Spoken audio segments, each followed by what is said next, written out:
just me. I like that. When I was young, I had 2 pair of leaves. Besides that, the pinstripes and the gray.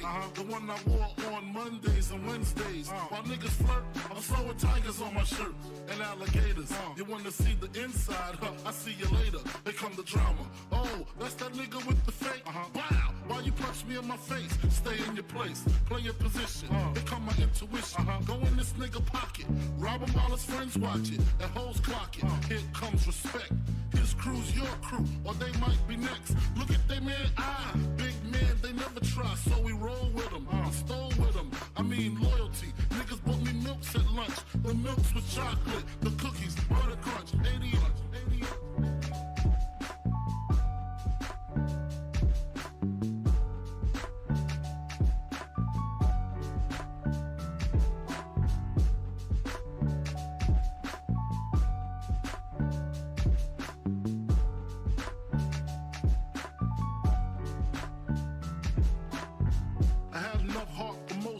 long as I got stuff for most of them solved.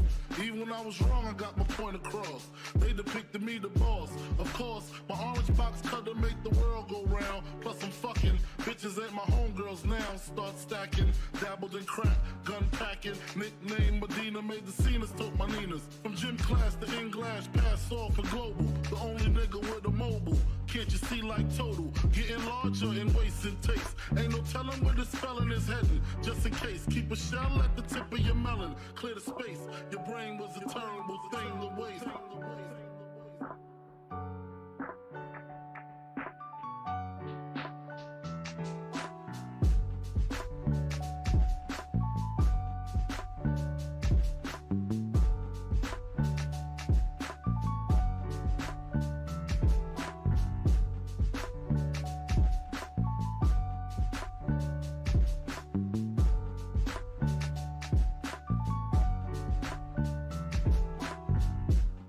Realizing to master enterprise and I ain't have to be in school by 10. I then began to encounter with my counterparts on how to burn the block apart.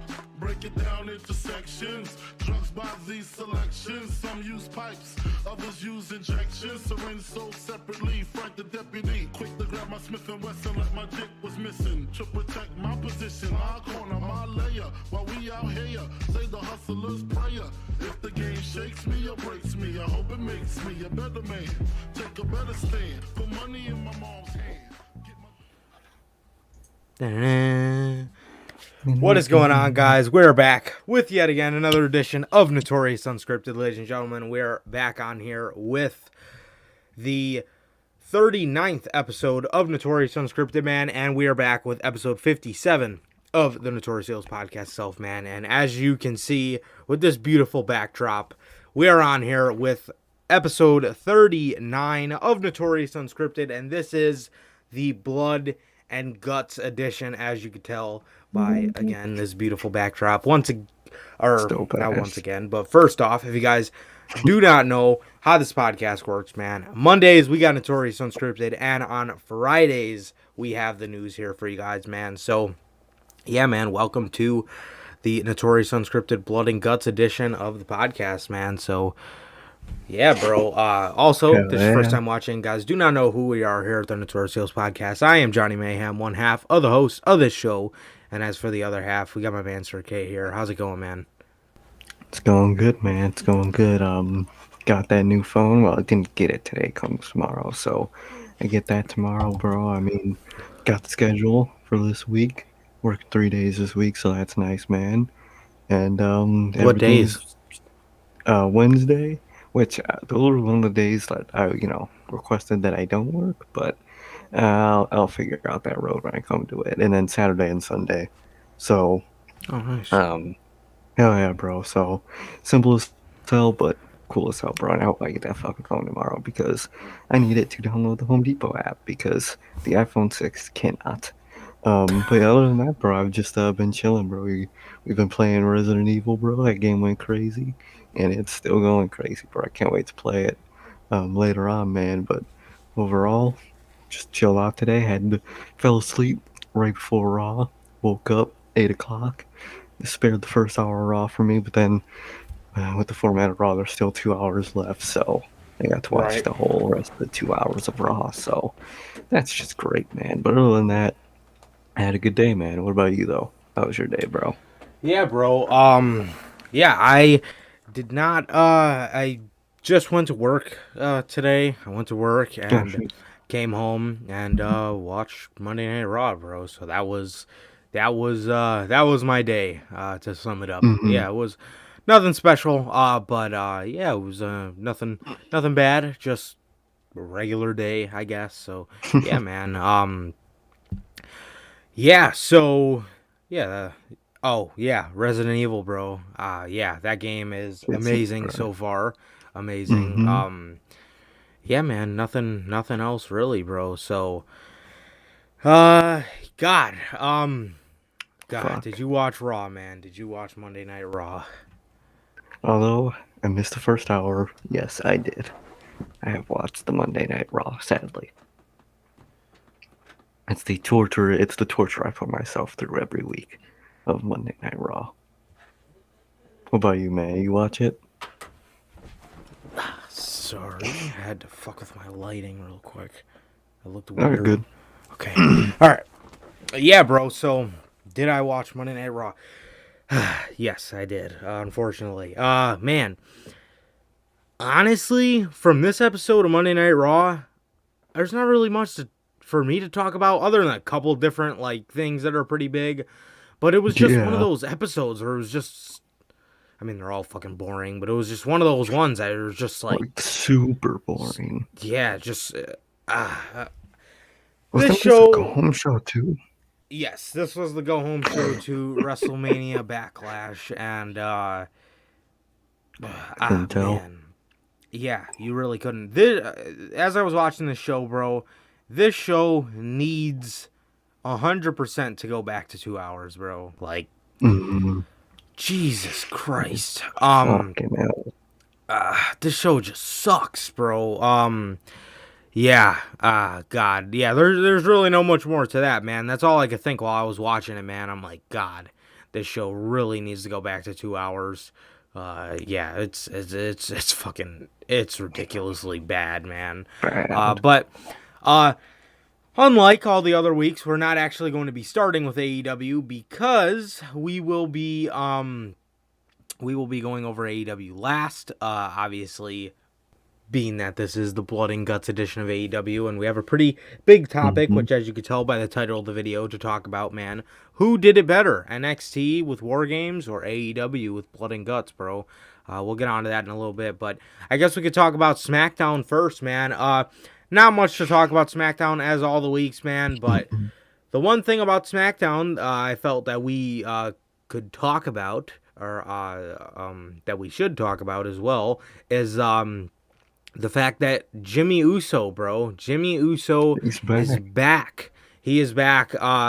Roman Reigns said that he replaced Daniel Bryan with somebody who he could trust, which then he brought out Jimmy Uso. And yeah, so it seemed like Jimmy Uso was running with Jay and Roman. He did not come out with a head of the table shirt or anything like that. He just came out wearing Uso Day One ish stuff. Mm-hmm. And there was a match that ended up happening between Seth and Cesaro, and in the match, Jimmy super kicked Seth, which while I was watching it, I thought that was kind of weird because they've been cool Yeah. with Seth, which then that would end up playing into the storyline where Mm-hmm. Roman was confronting Jay, telling him he needs to fall in line, he needs to listen to him, and then Jay would end up telling him, "You're not going to talk to me like you talked to my brother," and then and then nothing really happened until the end of the show, where Jimmy walked out on Roman until Cesaro started beating up Jay, and then Jimmy would go back in the ring and they would all be laid out. So I believe this week on SmackDown he's gonna have another confrontation with him. That'll probably be the open to the show. But Mm-hmm. yeah, bro, I can't tell you the last time a WWE show has opened with a match. I couldn't. I really couldn't, man. No. Couldn't tell you, bro. And if it did, it was probably the most random ass bullshit match. It's probably fucking Baron Corbin versus Dominic Mysterio or some shit. Who Right. fucking knows? Oh wait. Who fucking knows? Oh, this episode of Raw started with a match. Oh, what match was it? It's That women's shit? it sucked, but one's like, well, yeah. Oh, to rephrase my question, when's the last time a WWE still started with a good match? But yeah, we had Fuck. this segment between or this match. It was Charlotte Yeah, that's the and fucking Alexa thing I saw. I didn't know when yeah, that happened in the first hour. right. But yeah, the well, I guess that was a bad time to ask that question. But well, like I said, to rephrase my question, when's the last time one of these WWE shows happened with a fucking good match? Exactly. But yeah, bro. Anyway, yeah. Well, SmackDown though. I can't remember the last time SmackDown always starts with like a Roman promo or Sick. like a Daniel Yeah, Bryan promo or something. something. Yeah. Something at the main event. It always Right. starts with the main event scene and ends with the main event scene. That's the formulaic SmackDown plan. Right. Right. Yeah, bro. But yeah. So first off, dude, it is so good to have Jimmy Uso back, and because I Hmm. remember when Jay first joined Roman, there were stories that were coming out that Vince McMahon, well, he's always been high. The Usos have been always been one of his cookie jar teams, Oh yeah. but um, they there was a story that came out that said that Vince McMahon was obviously super high on the Usos, and once Jimmy got back, he wanted them to be like a monster, unbeatable tag team with Roman Reigns. And now that he's back, maybe Jey Uso could be a little more bearable, because his Mhm. presence is just Oh my god. not it, He's like a man. little puppy. Yeah, he's like a fucking I don't know, he's like a He's super a hyper hyped up little dog. dog. Yeah. Um Plus, I think it just flows better with Jimmy being there because we all know Jay Mhm. is a tag team guy, so him being there, he just the definition of a side piece. But if Jimmy's there and they're Exactly. a tag team, then we know that they have a purpose, and their purpose He's gonna obviously ground is Jay again. exactly, Because what was exactly, Jay doing? He was main event Jay Uso. He was not it for the single scene. right, That's what I'll say. right, and yeah, but with Jimmy there, they actually seem like they have a purpose, which is obviously being the Usos, being one of the greatest tag teams on the planet. And yeah, bro, for sure. But yeah, so yeah, I love that Jey Uso's back, and I love that they're not going to play it off as if him and Roman are just homies, because for everybody that knows, or for everybody that watched SmackDown in 2020, Jey Uso was helping Jimmy Uso when he was feuding against Roman Reigns, you know? Mm-hmm. So, um, so yeah, I love how they're keeping up. They're playing on the storyline. Obviously, they're playing on what we last saw with those two, and Exactly. yeah, bro, it's just it's awesome, man. It's awesome. I love to see them back, and I love to see them keeping up with the storyline and not just dropping it just to act like nothing ever happened. I hate when WWE does that, but yeah, awesome. Yeah. Yeah, exactly, bro. So when after I seen him back and I saw that he like wasn't fully in to like submitting to Roman and shit, I was like, thank God, because I in that back of my mind, I thought for a second he was just gonna come back, help them, and just be 100% with them. You know what I mean? I'm glad they didn't do that. Will he be with them? Yes, but it's gonna take time, and I'm really gonna like. It's gonna be like what Roman had to do with Jay. He's gonna have to do the same thing with Jimmy, man. So that's really cool, man, and good to see him back, bro. Because Jay on his own was just not it, bro. It really wasn't. This motherfucker was hyped up. He was. They put him in a mat, bro. If Roman was gonna face someone, Jey Uso had to face him first. That was the most annoying shit in Oh, the I know. world. Yeah, I hated it. And then if there was a match that Roman was too big for, they just sent Jay to do it, and I'm so glad that's not going to be. Hopefully, a thing anymore. Hopefully, sooner enough. I know it's gonna take a couple weeks. But Jimmy is gonna come into that group, and they're gonna be a tag team again. That's gonna be great, bro. Oh yeah, it's a fucking dirty dog. Yeah, put the championships on the Usos. Once they're a legit tag team again, put those things on the fucking Usos. I cannot stand the dirty dogs. Yeah, Fucking bro. Robert Roode I, and Dolph Ziggler. yeah, dude. I keep seeing this shit everywhere, bro. But I don't know. Honestly, bro. From what I see, I think this is an unpopular opinion, bro. But I do not understand why everybody thinks like SmackDown is like this godly show. Bro, I don't get that. I Everyone don't get every that. week says that, oh, it's so great. Dude, besides Roman and occasionally when she's on TV, Bailey, what is SmackDown? They're Yeah, doing exactly, ass with bro. Bianca. They're doing ass with Apollo and Biggie. They're doing ass with all the side shit. We have to deal with fucking the Mysterio family. You know what I mean? What besides the main event scene and occasionally Bailey, what is there on SmackDown? Exactly. Exactly, Like, bro. Yeah, I don't know everybody I don't know what everybody sees in this show, man, but like I don't get it. everybody's always talking about how they they use everybody on the roster, and I like, yeah, they use everybody, but are you using them in a effectful way? You know what I mean? Like Exactly. I don't know, like, or like everybody's always what brung me to that. Good God, why is this light doing this? I apologize, ladies and gentlemen. I don't know why the lights on my TV just started flashing in my face. I'm sure you could probably see from the reflection, but yeah, man. But everybody's always talking about this tag team division and how it's good. And one of the things I see a lot is Chad Gable and Otis is so random, but it works. I don't see that at all. I I do think not get those people. I don't know. I don't really like the group. I don't really like those two together. Um, I Mm, don't like those two together. I think the Street Profits are boring. I think they're kind of mhm. cringe. Uh, Yeah, bro. They gotta get Montez off the mic with that fucking tag team, bro. I feel like I he is would not it on him. prefer, yeah, bro. I would prefer Angelo Dawkins on the mic. Wait, he's Mhm. intense. He's intense. He's Montez genuine. is, yeah, Montez is too, just, Goofy. yeah, he's just too goofy. He's just, yeah, I agree, bro. I agree. He's just too goofy.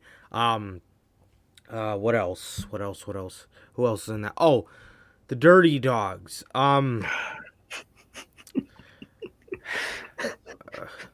What else do I have The to say, dirty man? The fucking dog. tag team name is the Dirty Dogs. Do I have to say anything else?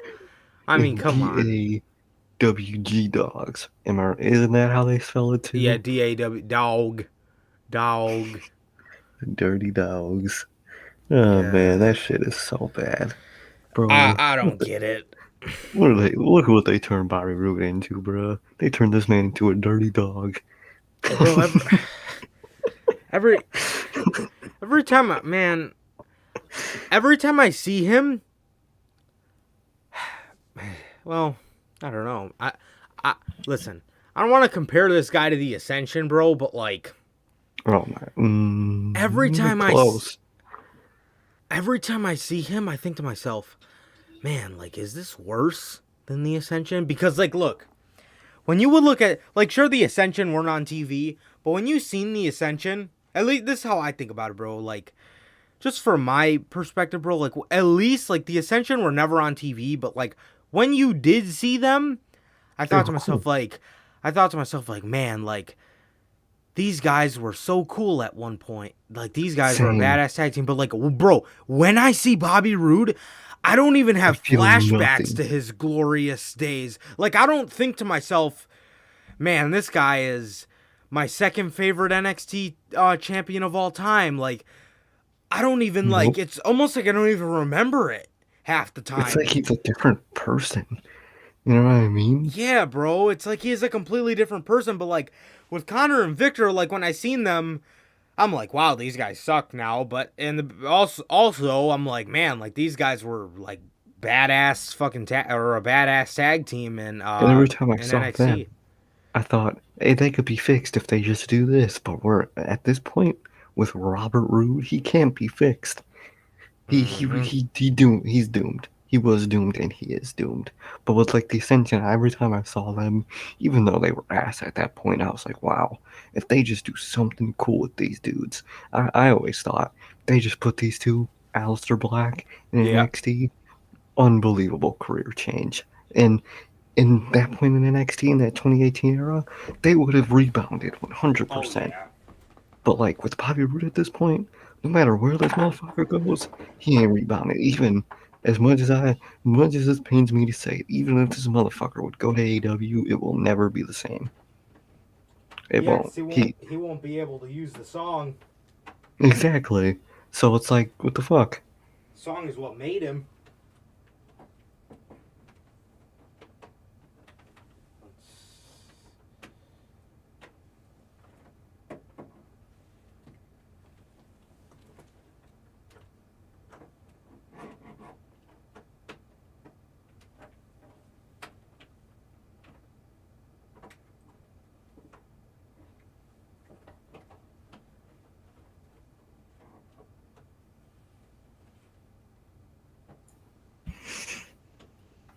Jesus.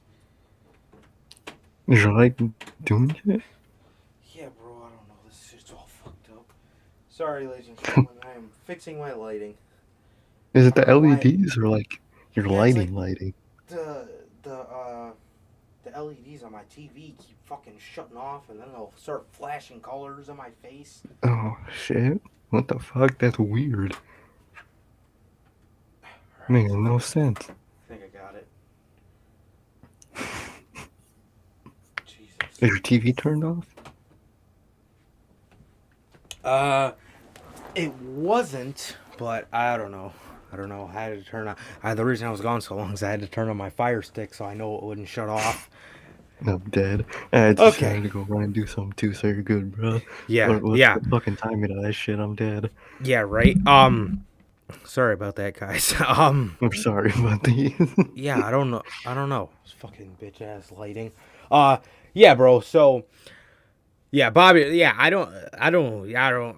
Oh, what you said before you left? Do you think even if he were to go to AEW, it wouldn't be the same? I agree Oh yeah, it's just because and I don't dude, know. Well, he couldn't use the song, and you could argue the song is what fucking made him. You know what I mean? it was literally his whole gimmick. That's what made the gimmick. You know what I mean? Right. He wouldn't be able to use the song, and I don't know. Mm, I honestly just think he just doesn't have it in him anymore. I No, and genuinely think that.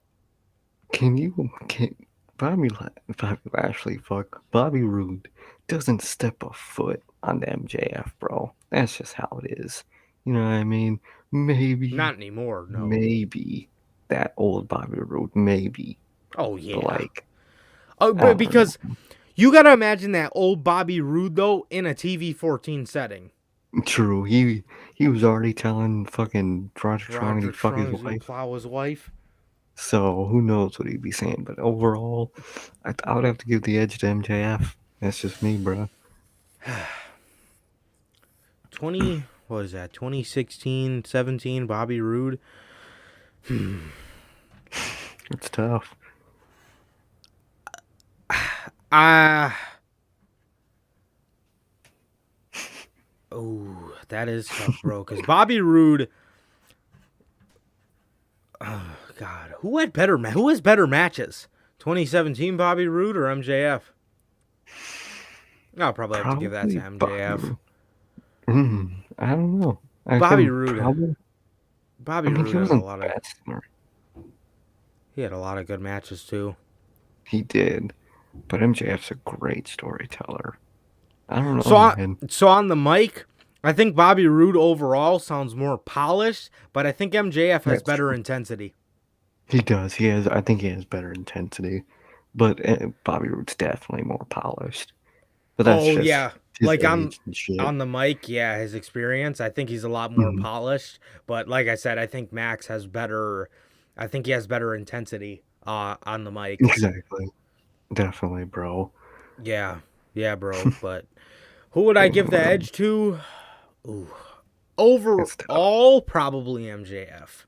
Yeah, Overall. certain aspects, Byron would beat so mad, but Yeah. I think overall MJF is my go-to guy.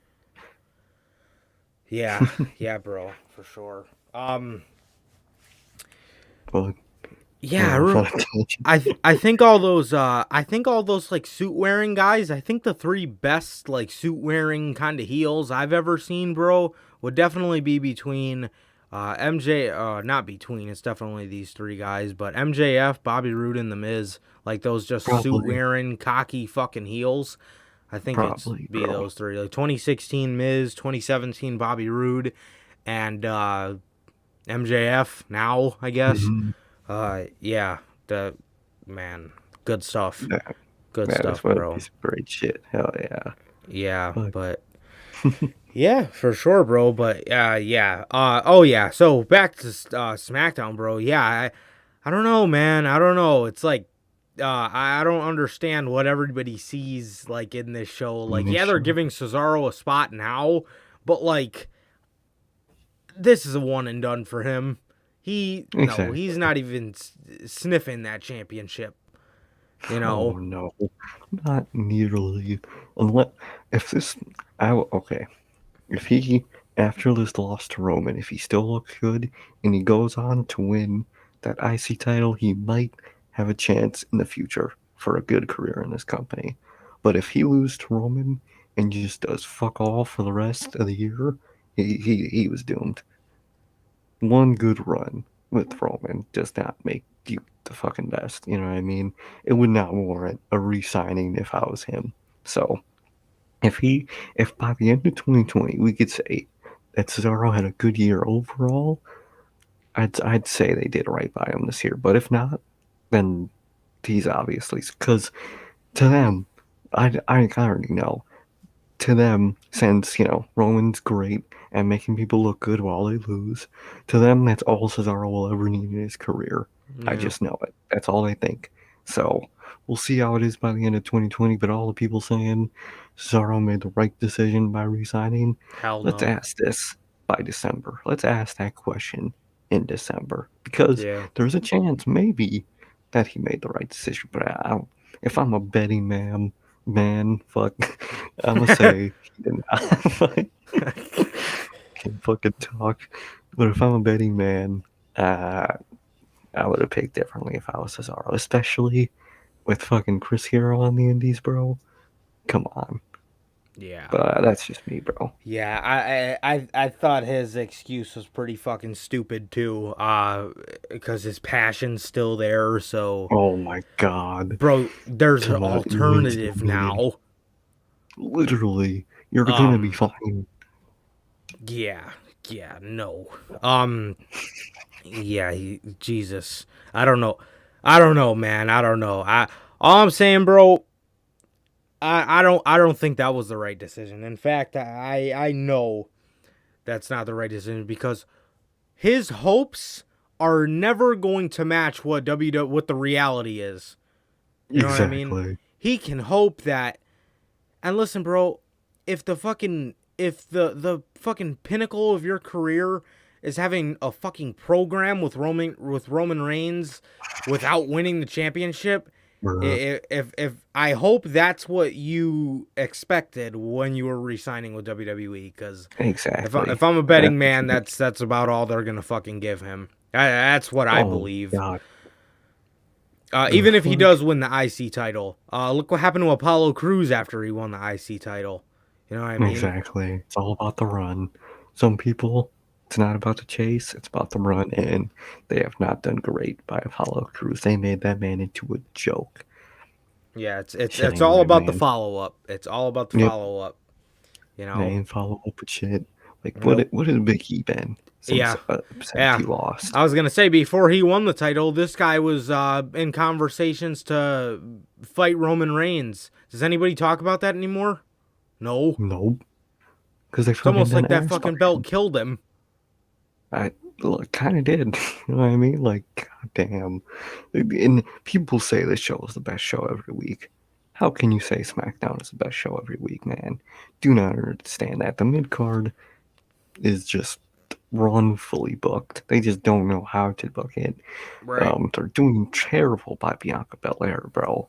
She has just been not her NXT self. You know what I mean? It's just not it, man. And then everything else just sucks. You know what I mean? We have to deal with Baron Corbin every week. We have to deal with the Mysterio family. Bro, the, I cannot stand the Mysterio family, bro. I don't know what fucking people see it. Bro, Dominic, I cannot take any of Dominic Mysterio seriously, bro, in any setting. Tag team singles. Bro, every time that man is on my screen, I am so uninterested. And we have to see him every fucking week. It is insufferable. But people say this is the best show every week. That's cap, right? Just because Roman's doing unbelievable doesn't mean he's carrying that show. It's impossible to carry that show. Roman is walking a mile ahead of the rest of the show. That's all that's happening. Right. And I was going to say, too, I don't understand if WWE really wanted to make this guy a mid-carder. Just how the WWE image is, they barely ever take somebody, have them win a mid-card championship, and move them up the ladder. They never do that. Anymore. Any guy that's going for the world championship is just going for it. Is just going for it. Like, I don't know, man. It's almost like winning the IC title is a bad thing because WWE views you as a mid-carder. You know what I mean? True. They don't. At this point. Yeah, I don't know. That's just how I feel about it, man. But like, yeah, I honestly feel like if they really gave a shit about Big E, they would have, had him climb up the ladder. But it's like once they stopped him at that mid-card championship, it's almost like that's all that they think about him. Exactly. You know what I mean? And it's sad because it negates the whole purpose of the IC title. Exactly. It should be a form of moving up the ladder, so to speak. It should You know be what a I mean? big boost on that ladder, but it's your stopping point at this point. Look what happened to The Miz. He won that thing, had a great one with it, and then they kept making him do runs with it, and now he is a mid-carder for life. Mm-hmm. Yeah, Just there is no moving up the ladder once they think about you as a mid-carder. You know what exactly. I mean? Like if And they that's that really top- wanted you, if they really wanted you to be a main eventer, they would immediately fucking throw you into the deep end, bro. Like Drew McIntyre, while he was coming up, never won a mid-card championship. Nope. You know what I mean? Roman Reigns fucking won the things as punishments. And fucking, you know what I mean? Yeah, a lot of the times, like, those guys that WWE really, really, really wants to be one of their guys, they don't really have, maybe a couple times, but, barely have them hold on to a mid-card championship because they just view him as a main eventer. Right. It's the only time it happened in, like, the last 5 years. But even with Lashley, like Lashley's not one of those guys that they are gonna think about putting the title on again. I just don't see him as one of those guys. No. I think, you know what I mean? Like those guys, they'll put it on just to see. They'll have them do whatever. They'll put mid-card titles on him or whatever. But with Bobby Lashley, I can't even really say moving up the ladder because it took him fucking forever. When this guy was a mid-card, last time this guy was oh wait, he did just win I forgot he was the U.S. champion. He was? Yeah, remember before he won the WWE title? I thought he was the IC. No, oh my god, he wasn't the IC champ before he won. That fucking, oh my god. I'm gonna mix the fucking mid-card belts up. My god. That's how useless they both are. Yeah, they're essentially the same thing at this point, which is sad. Yeah. Yeah, but even with him, it's like, yeah, I guess, yeah, like in a really long time, Bobby Lashley's been one of those guys that actually like moved up the ladder. But can you even really say that if this Exactly. championship reign is probably going to be his only one? Literally, because we You know he's know, not going to win it again.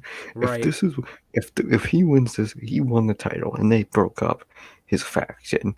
Then they made him look like an idiot. You think he's going to win this thing again? Mm, God no, bro.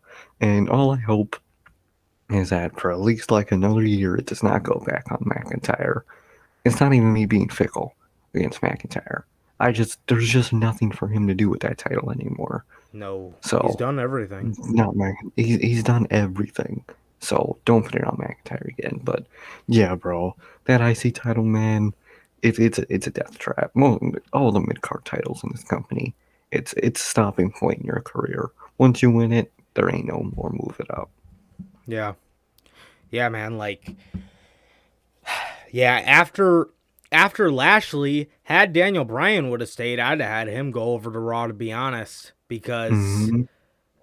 there's not a fucking soul you could put that, like, I'd be okay if they put it on McIntyre just to put it on Adam Cole, but True, but like, I I don't know, but like I don't know. That's why I'd be that's the only reason I'd be okay with them doing that, but I think they like Drew too much to make him a transitional champion, exactly. you know. And Adam Cole's still doing shit in NXT, which I Right. don't know what's left for him to do. So He did, yeah, he did kind of tease coming up though.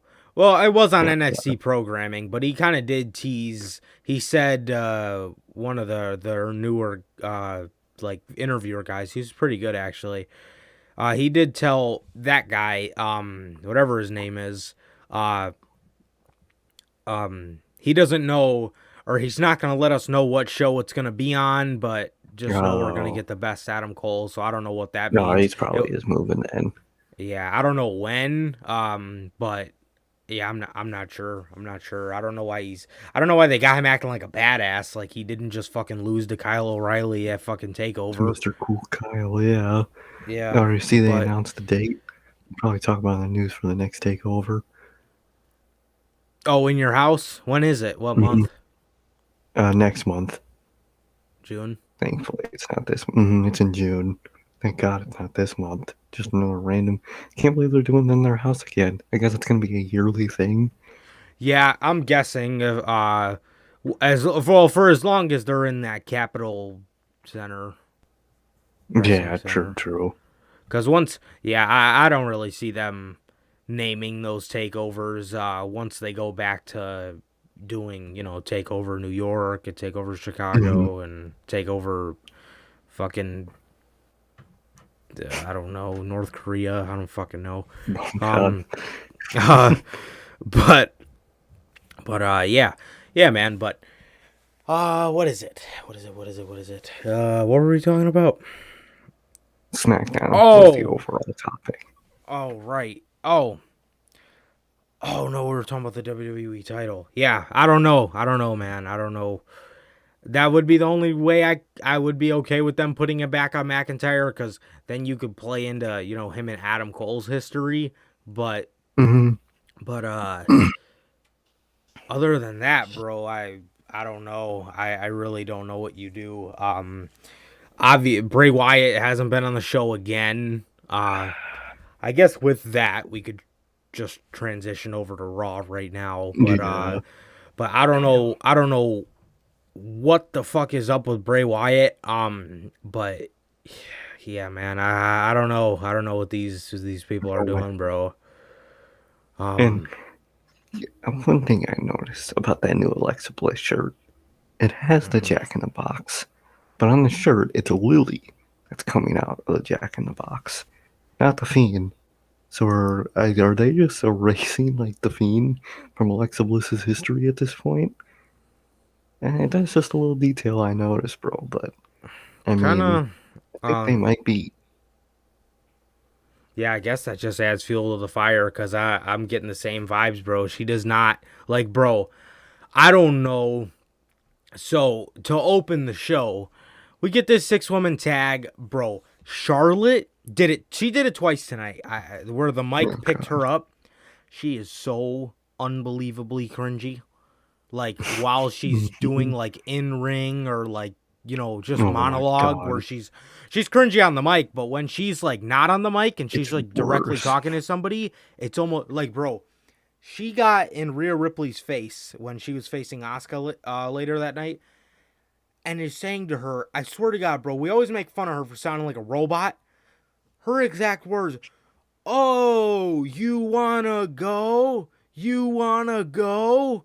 And then Asuka broke it up, bro, like a fucking robot. And then Literally like a robot.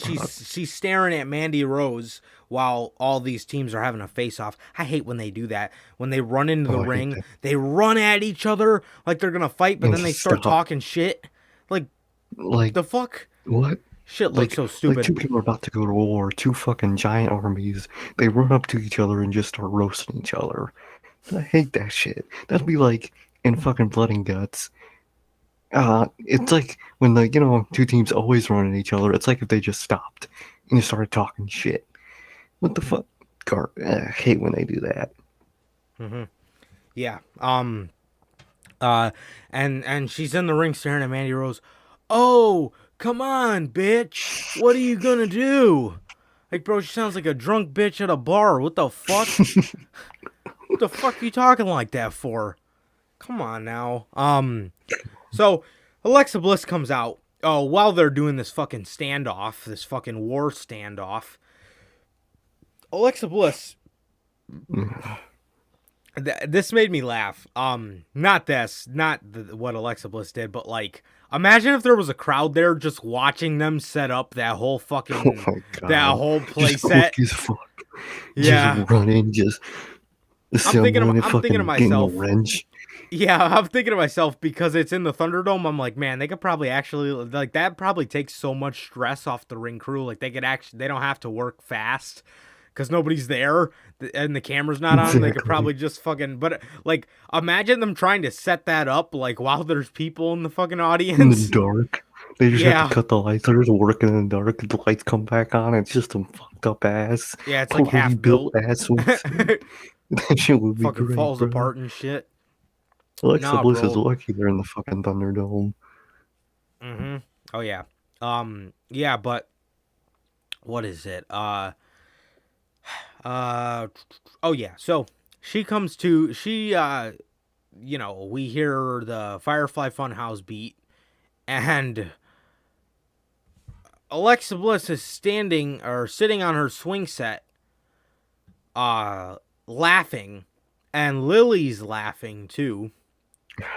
Bro, I don't know Really? it Really sounds like laughing. Alexa Bliss did the voiceovers for those, but bro, her voice over Lily, that voice over Lily laugh, bro, somebody kill So me, bad. bro. Bro, when I tell you this crackhead doll pisses me off more and more every week, I mean I it, bro. hate that fucking doll, man. Bro, Someone needs to fucking put two in its head, bro. You nobody like that little fucking doll. bro, And that when shit it is fucking so bites the annoying. screen, I I can't. hate Oh, that shit. I can't stand that fucking doll. Well, anyway, Alexa Bliss says Ugh. she's gonna watch the match to watch out for somebody. And bro, just wait. Just fucking wait. Oh no. I'm so fucking scared. Oh wait. God damn, I just thought about that. You know how her and Nia Jax are friends? Oh no. Oh no. I hope not. That's not how it looked, but I don't know. I don't know. That's not how it looked, Bro. bro. But so after the match, Asuka hit Shining Wizard on Shayna Baszler, and she pinned Shayna Baszler. Charlotte has got to have the spotlight, so she big boots Mm. Asuka. And as she's exiting the ring, they have the camera on Charlotte. They show Alexa Bliss. Alexa Bliss starts laughing, and they pan the camera back on Charlotte. So, are we going to have to deal with a Alexa Bliss versus Charlotte feud? Oh, man. This is just. Bro, Bro, what is gonna be the feud? What is. why? the fuck did they give Bray Wyatt's gimmick to Alexa Bliss, bro? Bro, Why why? did they think that it was okay to split them up? Bro, that shit does not make a lick of fucking sense, dude.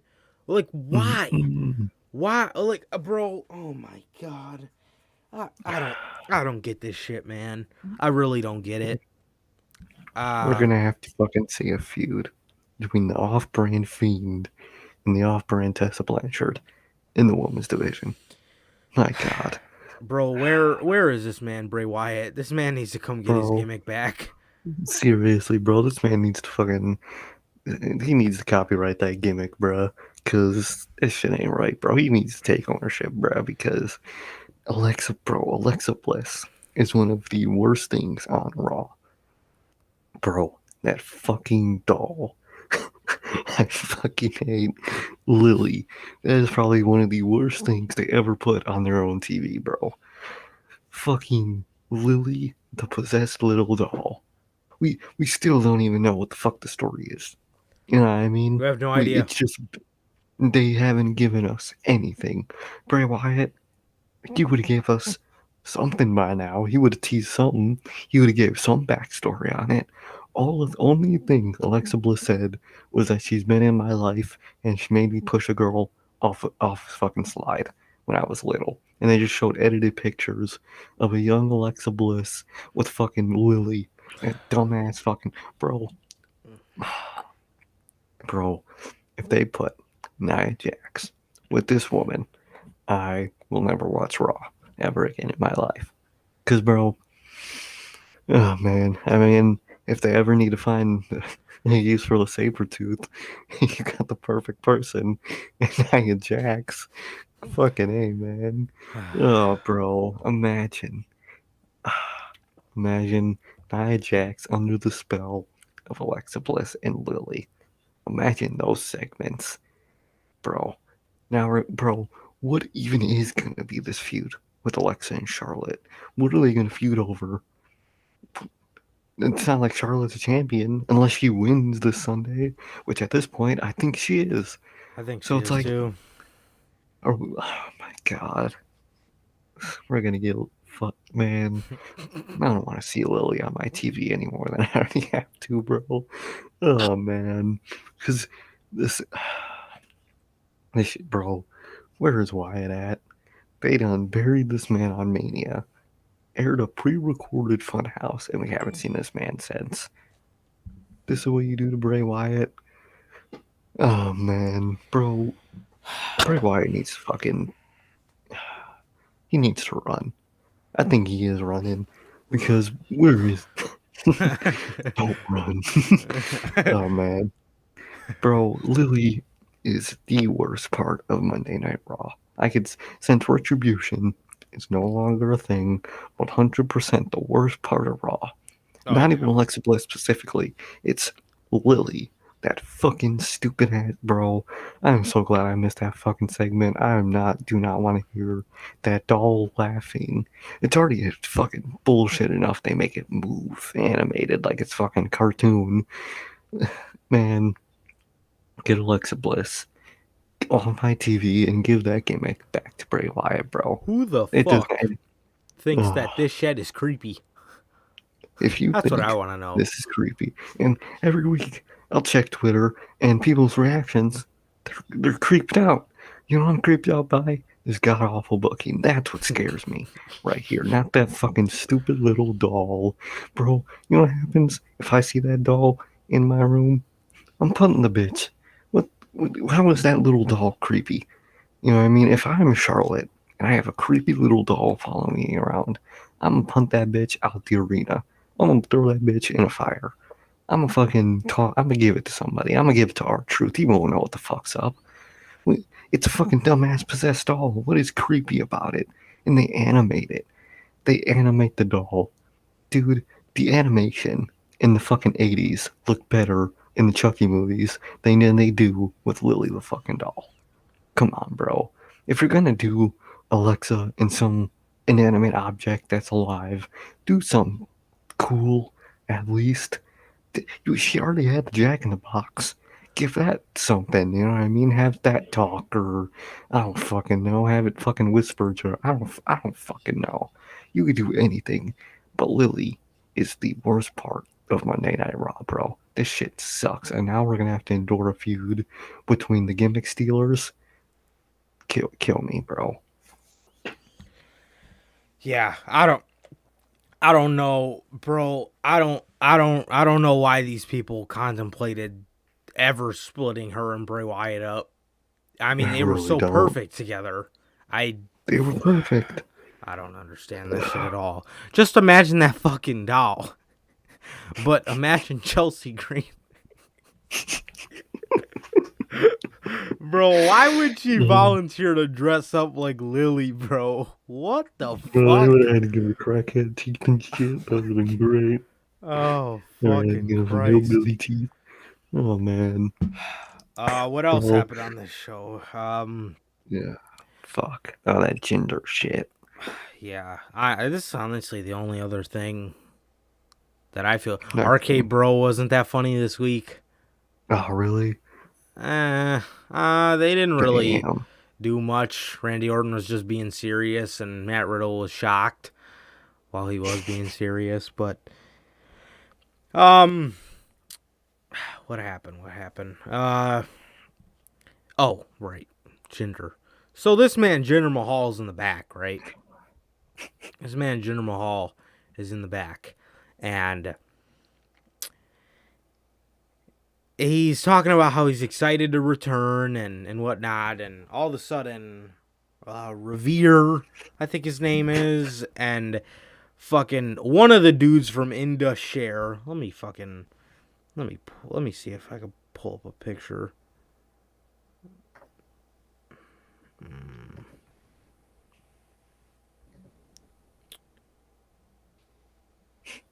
Can't remember. I think his name was Revere. I can't fucking remember what the guy's name was. God damn it. Gender. Oh, wait, no. Oh, Revere and fucking. What? Oh, Shanky? no. Yeah, I know his name. I Rinku. forget his name. Oh, what the fuck? Rinku. I think. Didn't it start with the V? I remember it sounded like a lot like a knockoff Voss. It was like VAA something.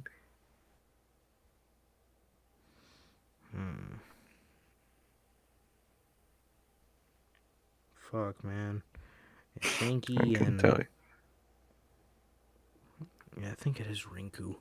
Or Revere. I thought it was Revere or something like that. I think it's Revere. I remember it's with V's and A's. That's all I remember.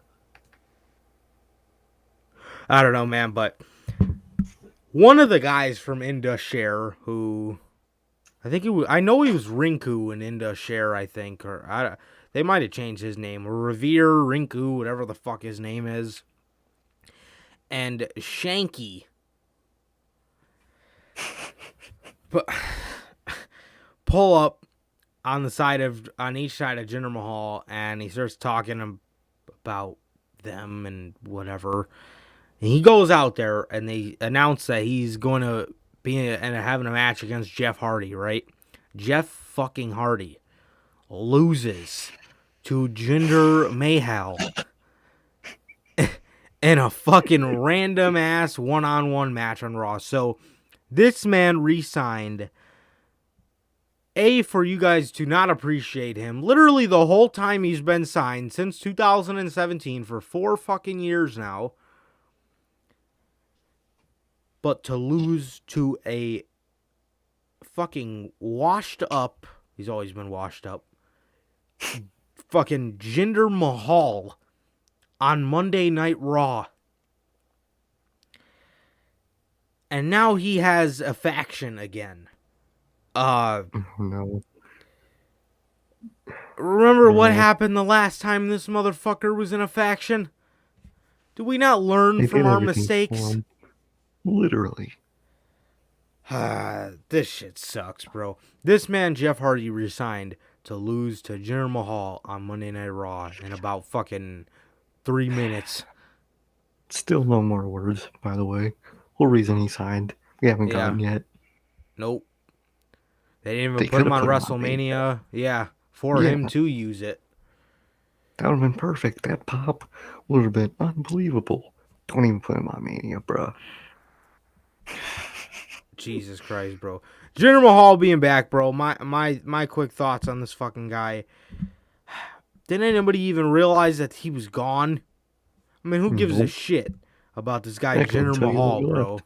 Yeah, Literally. honestly, this guy sucks, man. This guy sucks. I could honestly give a fuck and a half that he's back. Um,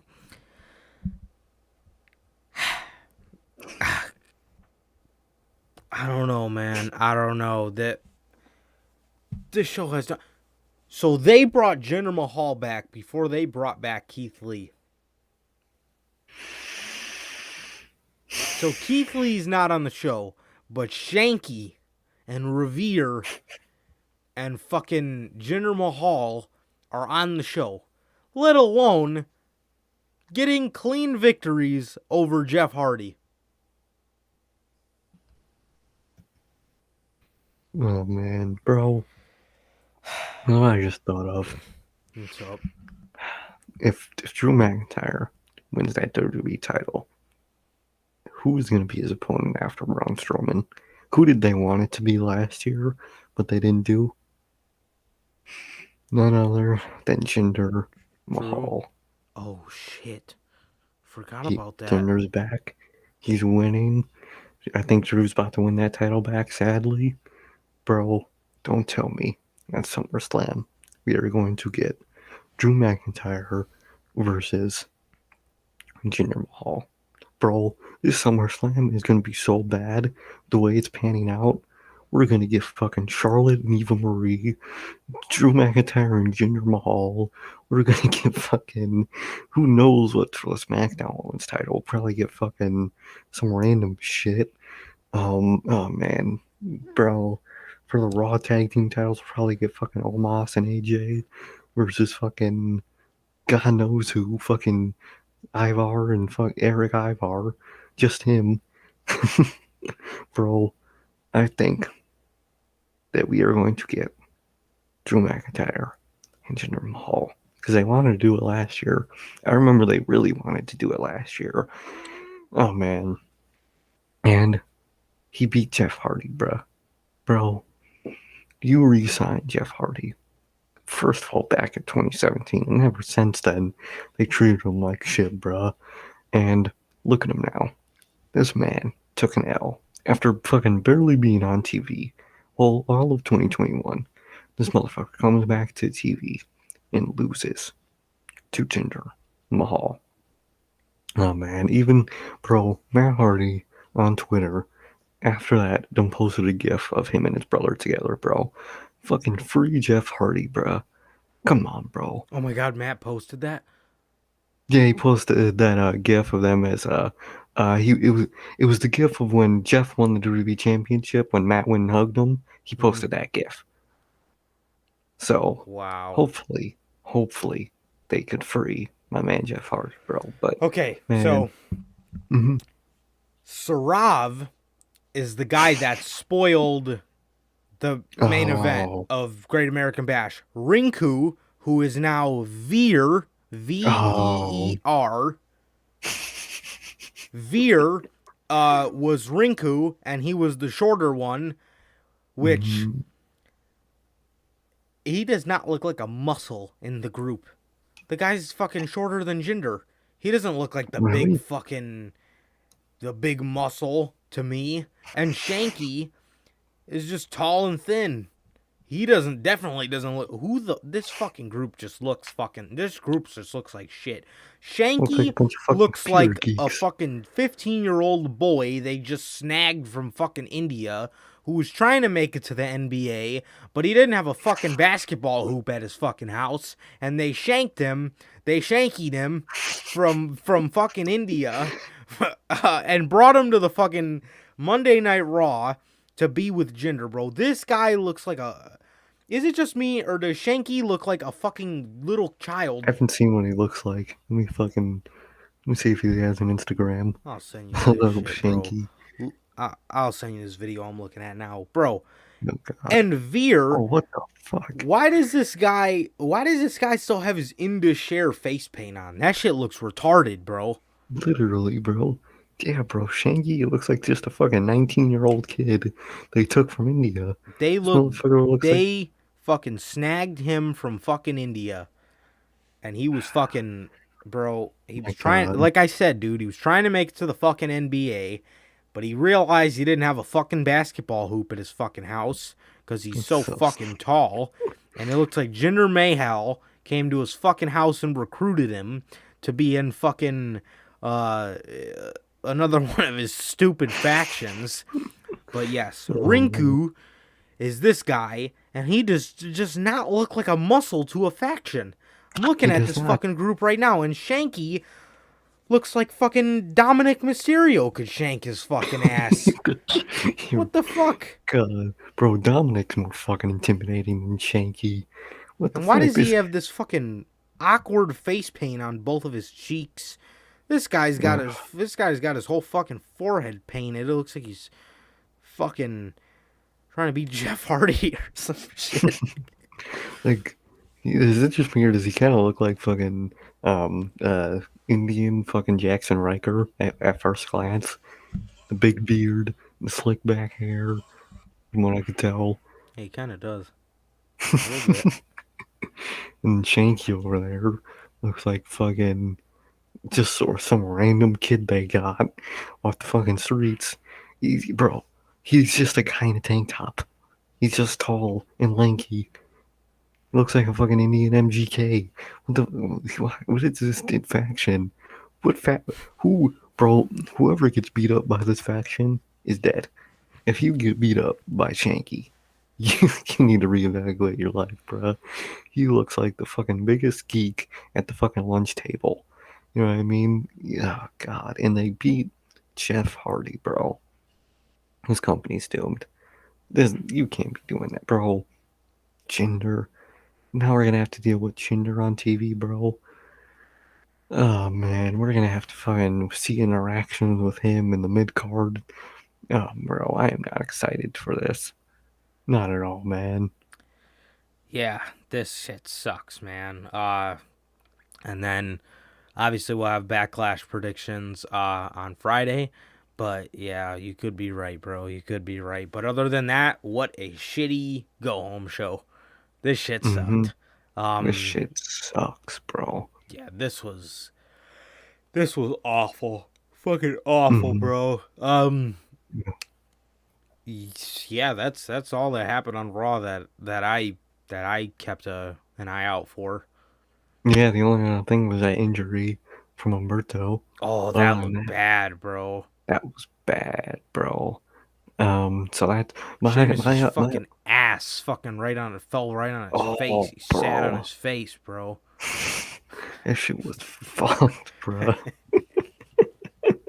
What the fuck, man?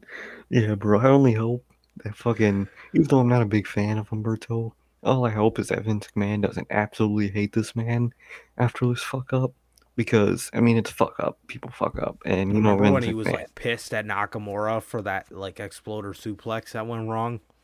Yeah, so this is probably the end of this man's career right here. If he comes back, he's just full chopper status in Vince McMahon's eyes, bro. So hopefully Right. they give him another chance. I'm not a big fan of him, but he's useful on the roster. You know what I Oh, he mean? looks So, great.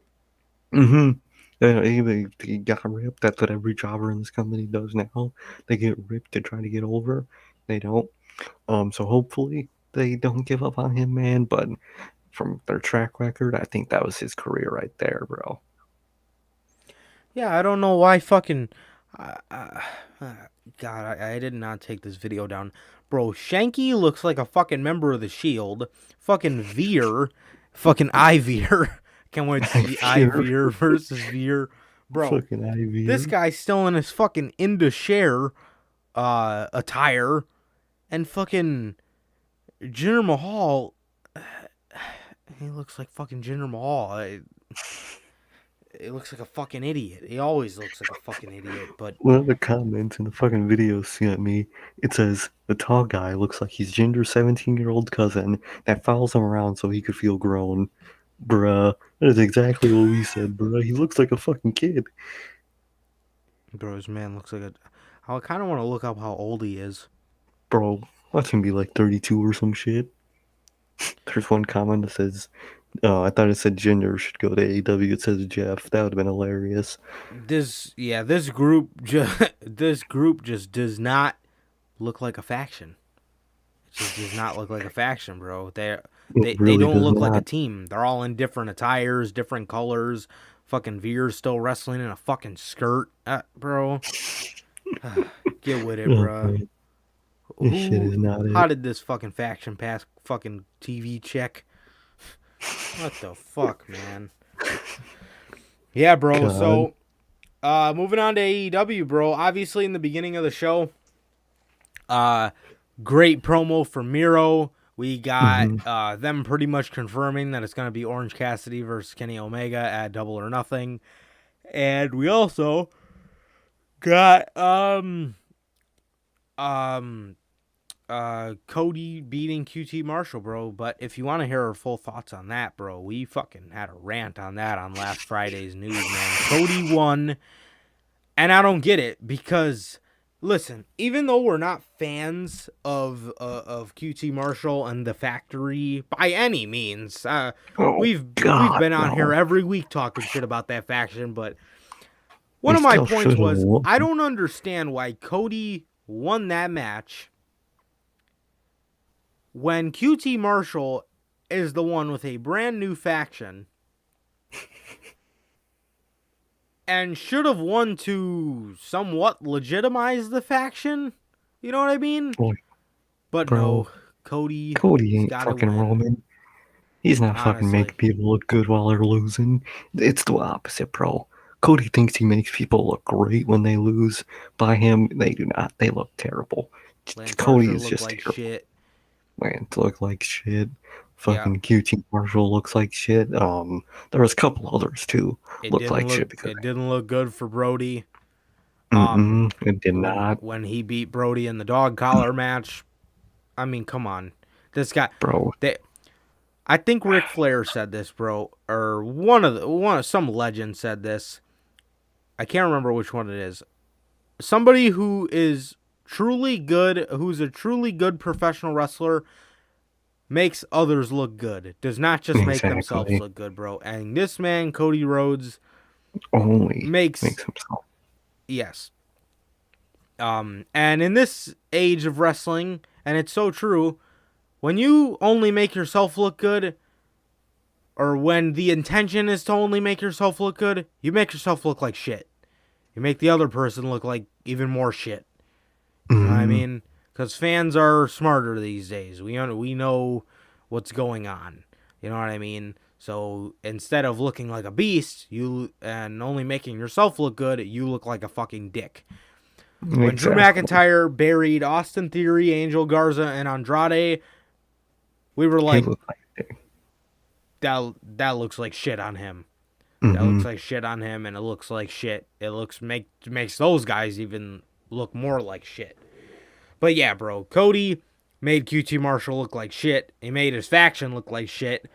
Anthony Ogogo away hit Cody with his fucking world fucking renowned gut punch that fucking has zero fucking legitimacy behind it. He hits Cody and he lays the British flag over him. Why do I feel? This is what I feel. Because next week, Cody Rhodes has an announcement to make for Double or Nothing. Do you remember the fucking flagpole match that Miro and Cena had at Battleground 2017? And Cody loves America. Oh, no. And he is the American Nightmare. Oh, man. This motherfucker. Why do I feel they're going to have a faction-on-faction fucking flagpole match? Or some shit like that. And bro, you know what else happened on Raw? Damian Priest out of all the fucking matches he could have picked to face the Miz in, Oh he yeah, picks a fucking a lumberjack match. bro. I was rolling my bro. I hate lumberjack matches. That shit's gonna suck, bro. Oh my god. And it always there's gonna be the one person on Miz's side in there, and then that'll cause some comeuppance in the mat, bro. When we talk about fucking this on Friday, I'm gonna say every spot in this match because they do every lumberjack match the exact same. Then there's going to be the spot where they suplex onto the outside of the ring and everyone's there to catch them. Yep. We'll produce that There's gonna match be on some of those Friday. guys. There's gonna be some of those guys that don't catch anybody. They're gonna try to look like fucking heels. And oh my, I can't wait to fucking. We are gonna book what they are gonna book on that match. T to T. Yeah. Well, speaking of shitty matches, why do I feel that this man Cody Rhodes is going to announce a fucking flagpole match I think between the Nightmares and fucking the factory, bro? Oh man. And you know what? This is how selfish Cody is. They do know that this story started between Lee Johnson and QT Marshall. Yeah, bro. Cody didn't really have nothing to do with it. No, it was all between those two, and now it's just, bro. Where is Lee Johnson? You know what I mean? What the fuck? This man is a side hoe in this fucking. Exactly. You know what I mean? He matches up with Aaron Solo. Literally. You know. If anything, a Double or Nothing, even though I don't want it. If anything, we should get QT and fucking the fuck is his name? What the fuck is his name again? I just forgot his name. Cody? No, not Cody. The one that they started the feud with. I literally Lee Johnson? Lee Johnson. That shouldn't be the match, because even though I don't like it, it's how the whole thing started. And now it's just Cody, bruh. Now we're gonna have to deal with Cody waving around that American flag, bruh. Yeah. Oh, no. That's what I think. That's what I think, bro. I bet. Yeah, that's the first thing I thought of when he laid the flag over him, the British flag over him.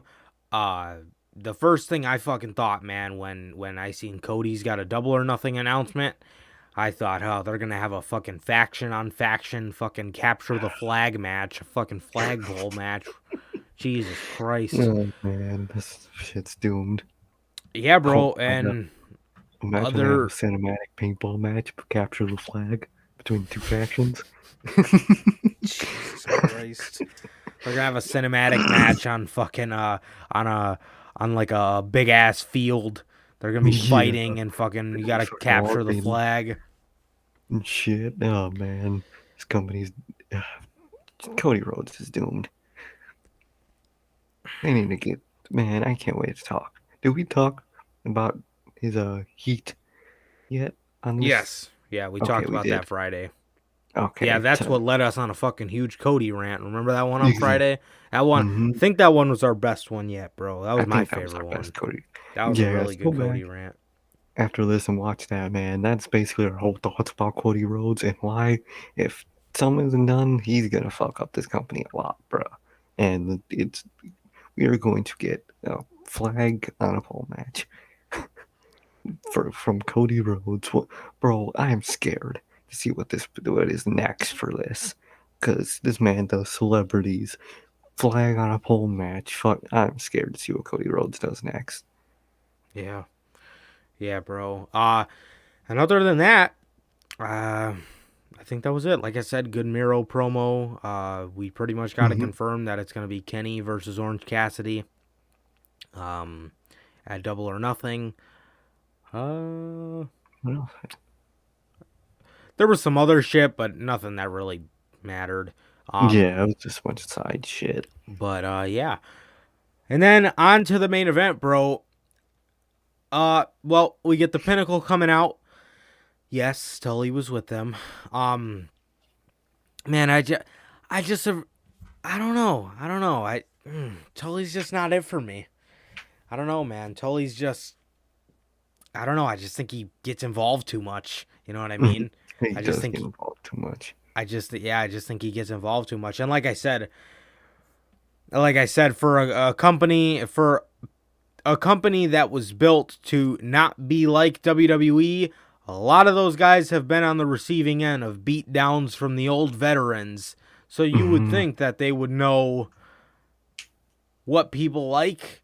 And although Tully is a great manager, I would like to see him as a manager and not a half manager, half in-ring competitor. He's not fucking Zelina Vega. You know what I mean? Exactly. Right. Yeah, man, but so the Pinnacle comes out, bro. They have white and purple ring gear. It looked incredible. The first one to enter for the Pinnacle was Dax Harwood of FTR. And the Inner Circle would then come out, bro, and they were wearing jumpsuits. And when I seen that at first, I was like, are you fucking kidding me? I thought it looked a little too gimmicky. I thought it looked stupid. But then I remembered as I seen their names on the back of them, I was like, oh shit, it all came to me. I was like, oh snap, because the week prior, Santana was talking about next week the Pinnacle is going to be locked up with them, and he was talking about how him and Ortiz have been locked up before. And that came to my attention once I seen how Ortiz was wearing the jumpsuit. You know, how prison inmates do. They tie it around their waist. I was like, oh, shit, I get it. And then one of the commentators pointed out, I thought this was a really cool touch, too, how on the back of their jumpsuits, it had their prison from where they're from. Jericho's had, like, Stony Corrections Penitentiary or Stony something Penitentiary. Stony Island or something. Yeah, that's what it was. It was Stony Island. Here, they posted a picture on their Instagram page. I was just looking at it earlier. Oh, where's the picture? I just seen it.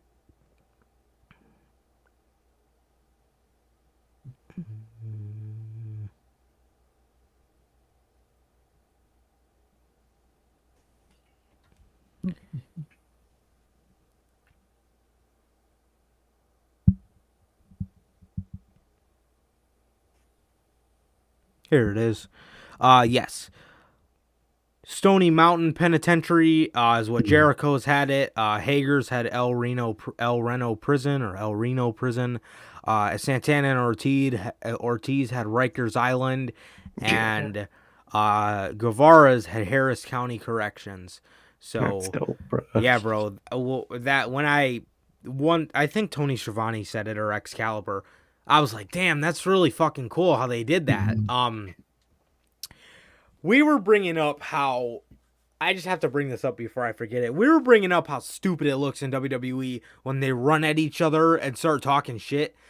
There was a spot in this match. It was amazing when all of them got in there. They all ran at each other and they were like jumping over the ropes, like trying to beat the shit out of each other. This match was absolutely incredible, bro. I loved 90% of this match. I love 90 fucking percent of this match, bro. And who entered for the Inner Circle was Sammy Guevara. Sammy Guevara and Dax Harwood. Sammy Guevara and Dax Harwood went at it, bro. Sammy Guevara did a double springboard cutter, bro. Shit was heat, bro. I remember Ricochet in War Games. I was so excited for him to do a double springboard, and he only did it once, and he got caught with a super kick. He only did it once that match, I remember. But Sammy Guevara was all over the place with these double springboards, bro. This shit was incredible. This shit was incredible. Sammy Guevara hit a double springboard cutter. Shawn Spears came in the ring, bro. This man, Sammy Guevara, hit a double springboard Spanish fly. Bro, if there was a standout in this match, I genuinely thought that it was going to be Santana and Ortiz. They did awesome in this match, but if I were to pick one, it's definitely Sammy Guevara, bro. He did incredible in this match, bro. And I loved how chaotic this was. Anytime somebody came in, it was no bullshit, to the point, like... Let's just fight. Yes, exactly, bro. They were just fighting, bro. They were throwing chairs at each other, man. It was absolutely incredible. And this match was chaotic before all 5 of the guys got in the ring. And once all 5 of the guys got in the ring, I will say, bro, it's just me nitpicking. The one part that looked stupid as fuck in this match itself was when Shawn Spears was, for no reason... Oh my God. I've had a week, 5 days to think about this. This man was just loosening up the top rope. And, like... He was just breaking shit. I could see, yeah. I could see, oh yeah. And then FTR was, like, undoing the ring mat. But I don't even think anybody got hit. On it. Yeah, I don't think anybody did a spot on it. And I'm thinking to myself, I'm like... Why don't they take the camera off of them and then put it back on it to make it look like there was chaos? You know what I mean? But they have the camera on Shawn Spears and he's just twisting the fucking rope. He's just twisting it. And I'm like, what the fuck is he doing? Yeah. And nothing happened. Oh, wait. I think... Well... a little bit later, I guess that makes him even look like a bigger of a fucking idiot. Nobody from the Pinnacle even used it. Jericho was going to smash MJF in the eye with the metal part, so that didn't really work in their advantage. And then FTR's over there playing Carpenter. They're fucking ripping up the fucking ring. Nothing fucking happened. There was no spot. And if they wanted to do a spot, bro, they could have, bro, because we, oh my God, yeah, firsthand have heard what that sounds like when somebody gets planted on that wood, bro. NXT TakeOver Chicago, Ciampa hit the DDT on Gargano. That sounded fucking awful, bro. That sounded fucking awful. And, bro, this match was absolutely incredible, bro. It was just chaos. It was just all out fucking chaos, bro. It was blood and guts. There was blood. There was no guts, but there was blood. Yeah, thank God there was no guts, but it was incredible. I loved it. Like I said, they were throwing chairs. They're using the metal part to the what holds the rope on. They were using Jericho's bat. Jericho was hiding the bat in his jumpsuit, actually. Yeah, bro, it was just incredible. It was an incredible match. I love this fucking match, bro. I love this match. As the match started to go on, I was like, man, who's going to surrender, bro? Who is going to surrender? So what happens next? Tully pushes the ref. And I'm like, at that point, I'm thinking, thank God I was wrong. But at that point, I'm like, oh my God. I'm like, is this guy? I'm like, are we kidding? I'm like, are you fucking serious right now? This man, I thought this man was going to get in the ring and start fighting, bro. All he did was unlock it so MJF could get on the top. Oh, yeah. Another thing I didn't like about this. I love in NXT how they have cages or something to keep them away from each other. In this match, they were just standing on the outside, and there wasn't even like at least a barricade to divide them. They were just standing there. I was like, talking shit. Okay. I was like, okay, that's kind of weird or whatever, but okay. So then what would end up happening, bro, was Tully pushed the ref, unlocked the cage, and MJF climbed out on the top. I'm like, uh-oh, here we go. Something crazy is about to happen. And Jericho follows him up there. This is where the match started to take a turn for me. See, like, anything before this, bro, like, I can't even really tell you spot for spot other than those huge spots because it was just so amazingly chaotic. It was incredible, bro. Some bloody ass shit. Yeah, bro. It's just awesome, bro. It was just fucking awesome. I loved when the timer went out, the fresh body was just go ham on everybody, bro. Just like Mhm. taking out everybody in sight. It was incredible. Jericho follows MJF on top of the cage. This sort of match started to take a turn for me, bro. Like the final 3 to 5 minutes of this match, they had the camera on MJF and Chris Jericho The whole time. completely ignoring that there was a whole fucking brawl happening inside of the ring. Like, they didn't even show it. They were acknowledging there's still that action stuff. going on in the ring, but Show we it can't to fucking us. see it. Like, And, like, the whole time, Jericho and Max were just punching each other. There was a Walls of Jericho involved. Like, I don't want to watch that. I want to watch these guys in the ring beat the shit out of each other. exactly. And then it's like, I hear people, oh, the story's about Max and Jericho. No, bro, the story's about the It's about Pinnacle two and the Inner factions. Circle. That's the whole It's about point. 2 factions, bro. If it was about those two, they just would have had a match at Double or Nothing. Exactly, bro. So, I understand they're the leaders of the faction, but it's about the faction, bro. It's about faction supremacy, bro. Who is the better Mhm. faction? It's not all about Jericho and MJF. Sure, they're the bigger part of the story, but it's about the faction overall. Mhm. I don't care about what they're doing on top of the cage. I want to see what everybody's doing because it's about the factions. It's about the factions, bro. Why are the factions here if it's just about, just like Sir K said, if it was just about Jericho and MJF, then why didn't they have a match at, then why, if it was just about Jericho and MJF, then why is there a blood and guts to begin with? You know what I mean? Like, It's about the factions. It's not, like Sir K said, bro, if it was just about Jericho and MJF, there would not be a faction versus faction blood and guts. It would just be Jericho versus MJF at Double or Nothing. And that's fucking end of story. It's about the factions, bro. Not to mention, it was slow paced as shit on top of the cage. I don't think Jericho is meant for blood and guts. You know what I mean? bro, he's not. It should have been someone else up there. Yeah, I do not think he is meant for blood and guts whatsoever. He should have been like forced up there. You know what I mean? Mm-hmm. Jericho climbing that thing was probably like, come on, bro. Why? Right. And look, man. For the people that are gonna say, oh well, it wouldn't have the same effect if it was MJF pushing Jake Hager off. First of all, I didn't really like that ending at all.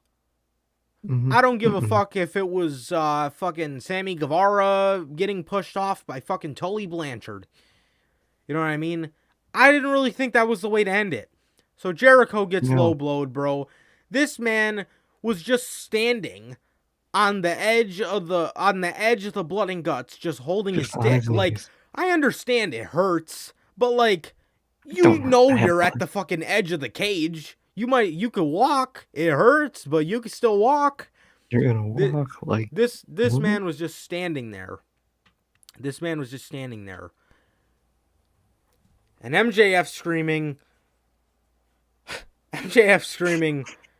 I'm gonna do it. I'm gonna throw him off. And what made me just chuckle right there, bro? This man, Jake Hager, was standing in the ring trying to stop it. He's on the top rope looking up like, bro, what the fuck are you gonna do? Like, what the fuck are you gonna do? Tickle the bottom of his feet? Sammy Guevara, Sammy Guevara and Santana were on the outside, and Ortiz too. Jake Hager's still in the ring. Apparently all the Pinnacle's just dead. MJF screaming, I'm gonna do it. I'm gonna throw him off. So Sammy Guevara forfeits the match, bro. And at that point, I'm like, wait, is that it? Honestly, I liked the concept of forfeiting before this, but like the way this came off, I would only do submissions. I would do a submission only. Yeah. And like, you don't even. I don't know how this would sound, but like, I feel. I would do submissions, but like you could submit even if you're not in a submission, if that makes any sense, if that makes sense. Yeah, Like yeah, I get what you mean. if you're just in too much pain, you could just start tapping out. You know what I Exactly. mean? Like when fucking Riddle was just beating the fuck out of fucking Chris Hero in that match, and he just And he started started tapping tapping. Yes, because he was just yes, getting his bro. ass beat. I love that. They never did anything like that. That shit was so good. Yeah, bro. But like Sammy, the way they had him forfeit, I It did was not just, like it. he was just standing there. He should No, have been trying we to climb the forfeit. clean. We forfeit. Yeah, I would do submission by either combat or submission. You know what I Mm-hmm. mean? Plain and simple. You have to be That's getting hit to be able to quit. exactly, bro, exactly. But yeah, so anyway, so MJF, haha, we won. He starts smiling. He looks at the camera. Jericho's bro, this guy is still standing at the edge of the cage, just standing there. And I'm like, yeah, MJF's not going to walk away. I mean, Yeah, but he's MJF. but we won. All right, we can leave now. No. So You're in the not most gonna be- blatant move ever, Chris Jericho gets pushed off the cage, and this man fucking just falls back and lands on a Tempur-Pedic fucking mattress. Bro. What was that ending, bro? Mm-mm. What the fuck? After this match, I do not like the forfeit ending. I would just have submission by, like I said, combat or submission hold. Exactly. That bro, in year 2, Tony Khan is truly building. This man has 2 slots for a Slammy Award for the most disappointing moment of the year already. We're not even halfway through the year. And this guy has the 2 most disappointing slots. And what do we do? 5 nominees, bro? Mm-hmm. This man almost has half. Exactly. He has the fucking exploding barbed wire ending. And this. And blood and guts. Come on, bro. This man is building a reputation for having shitty endings, bro. Who the fuck okayed that ending? Literally, bro. Tony Who thought that Khan. ending was good? Bro. Come on, bro. The match was incredible. Unbelievable. The other 90% of this match was fucking incredible. The other 10%, I don't know what the fuck happened. As soon as they got on top of the cage, the match might as well have fucking ended there. Exactly. You know, man. And I would have booked that ending totally different, bro. You know what I mean? Like the submission or the giving up in a way, they could have done it better. Because just one person getting thrown off is not a reason to fucking, quit, essentially. Right. Like, they should have had not MJF, Chris Jericho get tossed from the top in a quick succession, not fucking building it up because we all know what's going to happen. MJF should have just dropped his ass. They shouldn't have fucking gave up before that. And they should have still been trying to fight. But after that, each member just getting hit by some just hard ass shit. You know what I mean? 2 of them get put in submissions, maybe. One of them's getting fucking finishers left and right. The only way you should fucking quit and submit, verbally, is that your whole team is just screwed. They should have had all of them, every member of the inner circle, be in a screwed ass position in order for them to fucking, submit. Because that fucking Jericho shit was not it, bro. They had they had fucking Sammy Guevara just standing there watching it. He should have been trying to climb the cage at least. That fucking, if you're gonna go with the ending of them submitting to not let Chris Jericho fall, they should have had fucking. Oh, go ahead. Oh no, you're good. Keep going. They should have had fucking Sammy Guevara trying to climb the cage. Someone probably like Wardlow fucking holding him back. He's forced to watch it, and that's what maybe makes him fucking submit. But like, It's MJF. Chris Jericho is gonna get tossed anyway. Everyone in that match should have known that. If they're up there, why wouldn't fucking MJF toss his ass? He's MJF. In kayfabe, he is a fucking piece of shit. Why wouldn't he toss his ass? So they shouldn't have submitted. They should have sadly just let it happen, and then should have try to keep fighting. But they just each member just keeps getting in a bad position after bad position every member until they're forced to. But I would prefer that submission by combat, whatever. I think that is a cooler way to end the match anyway, bro. Right. Getting beat up, you're getting fucking your face. I mean, I hate when they do it, but like something like getting your face graded on the fucking cage. Remember when fucking Randy? That's all Randy Orton would do in fucking cage matches. Oh, bro, That shit was excruciating. It's all he fucking does. But that's some type of shit that should make you fucking submit. Getting fucking fucking barbed wire around your fucking head or some dude. They could have done so much cooler shit for the ending, bro, and they just fucked it up. The match itself was fucking amazing. I loved the entire match up until the end, bro. This is how you do that War Games type shit, bro. War Games belongs with the roof and with the camera angles, bro.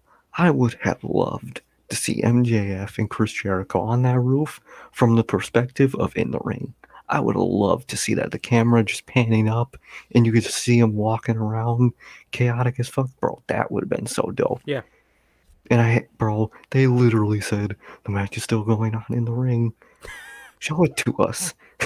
Why are you just telling us? Just show it. I could see it was in a giant ass wide shot too of the hard cam, and I just see movement inside the ring. Like, show us that. Why are you just showing the top? Doesn't make any fucking sense. But overall, I loved it, man. I mean, they could, and as low, I think they should have been in cages. On the outside, I love how both of them had a separate side. They just don't all run to one door. Love how they have their own door they enter from. Love that, because if your buddy's getting beat up on the other side, you have to fucking book it all the way to the other side. And if someone's in your way, you gotta fight them first. It's fucking. I love their format. And Yeah. and I noticed some too in the construction. There is no like little piece of fucking floor in between the two rings. The rings are literally touching each other. I Right. think that works better. Although NXT had great shots with the two teams, staring face to face. Well, that was cool. I think the match flows better without that little piece of fucking, floor in between, so they could just jump right over. Love how much they were doing that, bro. Fucking Sammy Guevara was fucking hopping over that shit every chance he got. Loved the match itself. Other than fucking Sean Spears randomly breaking the ring ropes. Don't know why he did that. Other than that, bro, the match itself was fucking It was amazing. so man. random. I was like, what the Just fuck so is he doing? he just starts grabbing it, starts breaking it, and I'm like, dude, what are you doing? Oh man, fucking the chairman. But other than the ending, that shit was absolutely amazing. But that ending was just so fucked up, man, and it just made them as a company look even worse. Because everyone had this mindset of this is their redemption from that barbed wire match. And look what they did. They don't fuck up the ending to this too hot. Bro, it's not that Those are hard to two book a good great ending. matches. Two great matches that are going to be forever remembered with a bad ending. Come on, bro. But I think if you still have stuff to talk about, but I think we're getting ready for that question. I know you're gonna ask me, bro, about these fucking. One of my things too is, why wasn't somebody climbing the part of the cage where MJF wasn't looking to stop him? Someone Bro, climbing the other side? I would, and you're absolutely right about this, bro.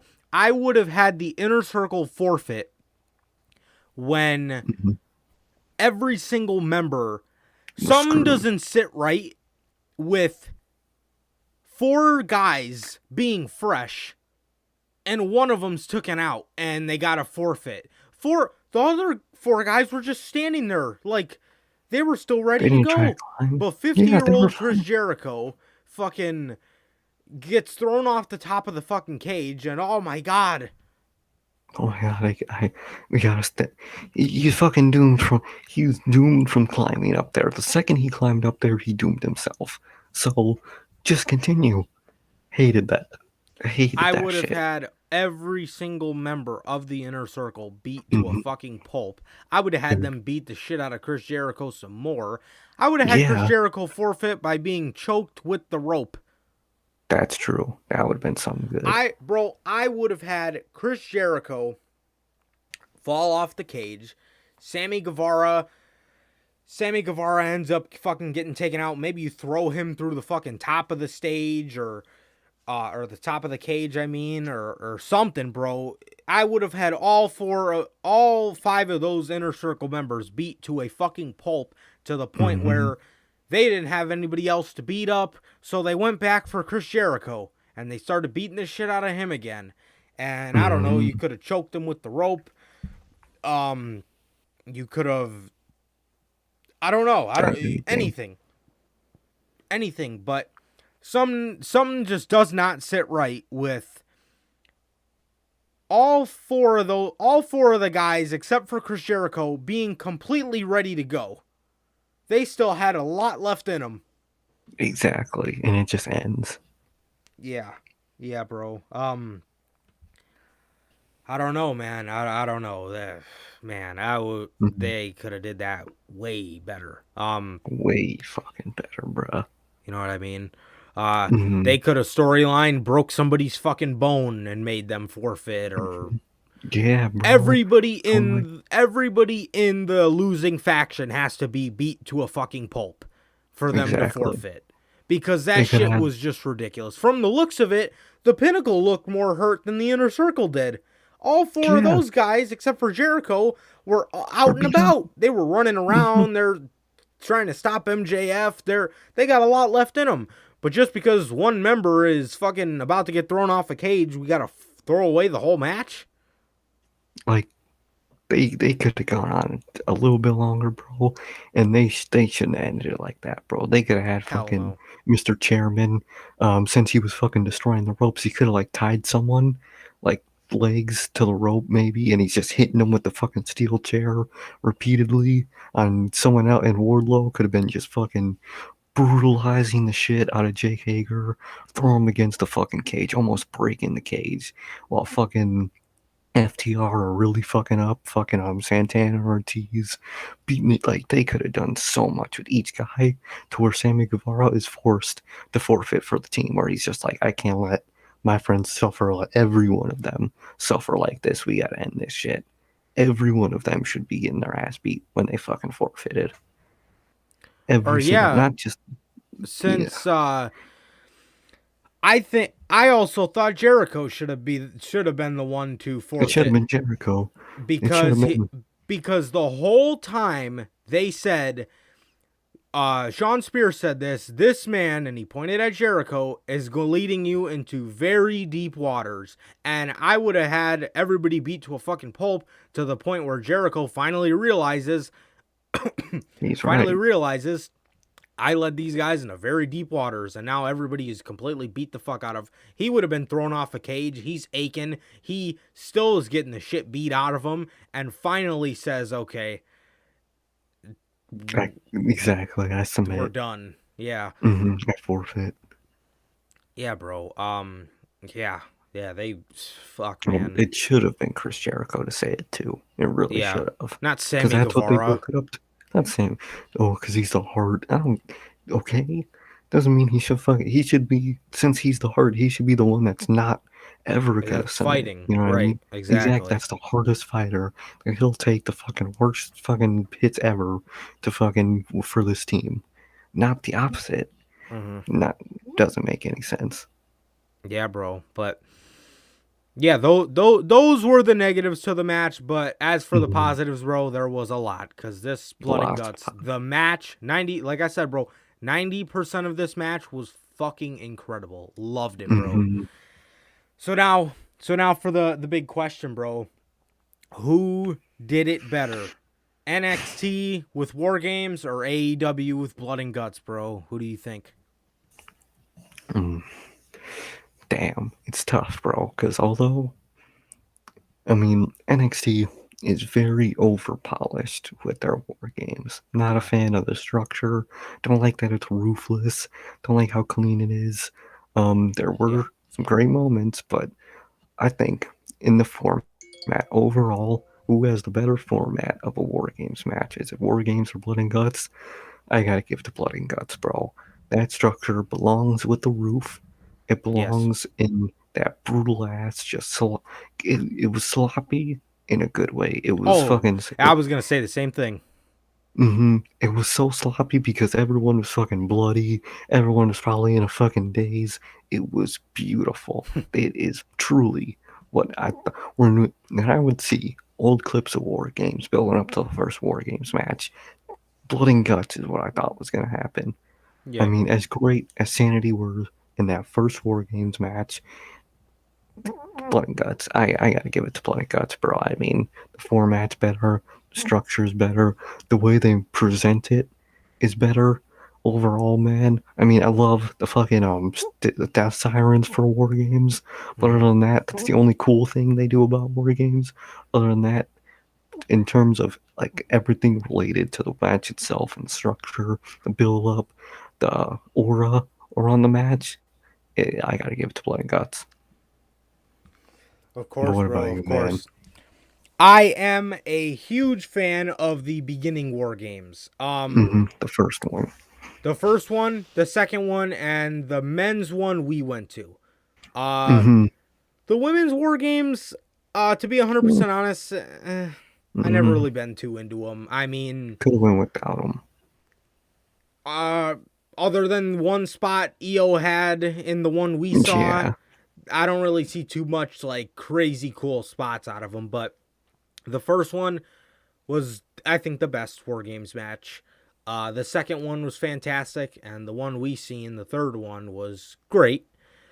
Um, but when you look at NXT, um, like you said, bro, I think the only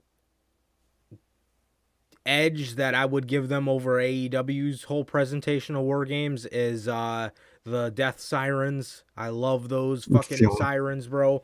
yeah, But bro. NXT's is overly controlled chaos. This match was Mm-hmm. chaos from the moment it started. For Blood and Guts was Exactly. chaotic from the moment it fucking started. With NXT, the match doesn't really get started until the match actually gets started when everybody's Mm-hmm. in the cage. You know what I mean?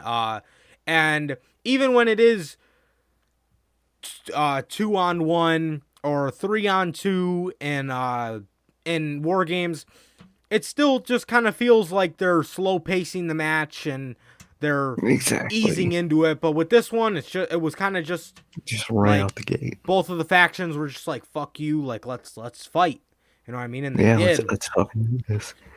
The blood and guts structure, like you said, bro, looked so sloppy. It looked incredible. Exactly. In NXT, when somebody gets thrown up against the cage does not move. In the slightest. It's a rock. In AEW War Games, when somebody gets thrown at the cage moves so much they almost fall under the ring, like they slide down. You know what I One mean? Like person there's did. I yeah, remember, I think it was like Santana. Ortiz or yeah, it was Santana. He Oh fell. no, it was Ortiz. It was Yeah. Ortiz, and that it was actually both of them. But there was an instance where Oh both of shit. them at different Oh damn. times went. Yeah, bro. It looks like it hurts. Yeah. It looks like it Looks like it hurts. fucking hurt. You know what I mean? Because the WWE one, when somebody gets thrown at the cage, they just come right back in the ring. But like this one, it Hmm. actually looks like you're getting thrown up against a cage and you're fucking Exactly. falling on the ground. You know what I mean? Um, Another thing, bro. War Games is meant for a roof on the cage, bro. You just said It it, is, but bro. War Games or Blood and Guts, um, obviously it had a roof on top, and War Games obviously does not. It looks like it is. For you said this the day we talked about Blood and Guts, bro. For a company that always has flippity floppity attached to it. They did not do shit like put no roof on the cage, so Sammy Guevara and Santana and Ortiz can jump off of it. You know what I mean?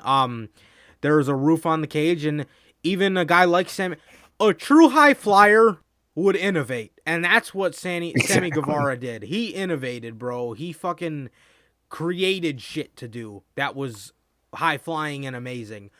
And there was only a couple of those spots because it's blood and guts. You know what I mean? It's not about these. This match isn't meant to be pretty. You know what I mean? Exactly. It's not. And in War Games, the structure. Speaking about pretty, the structure looks too pretty. Oh my god! And by this point, there's a WWE formula every single year where there's the one spot where the guy jumps off the top of the cage. And NXT every year. Who's going to jump off the top of the cage? It's so fucking formulaic. It's almost like the first time was the only time it was cool. When, or the second time too, when Ricochet did that double backflip. That was cool. Where Adam Cole was swimming across the top and Eric Young suplexed him off. You know what I mean? Sanity made that first War Games, bro. It was because of Sanity.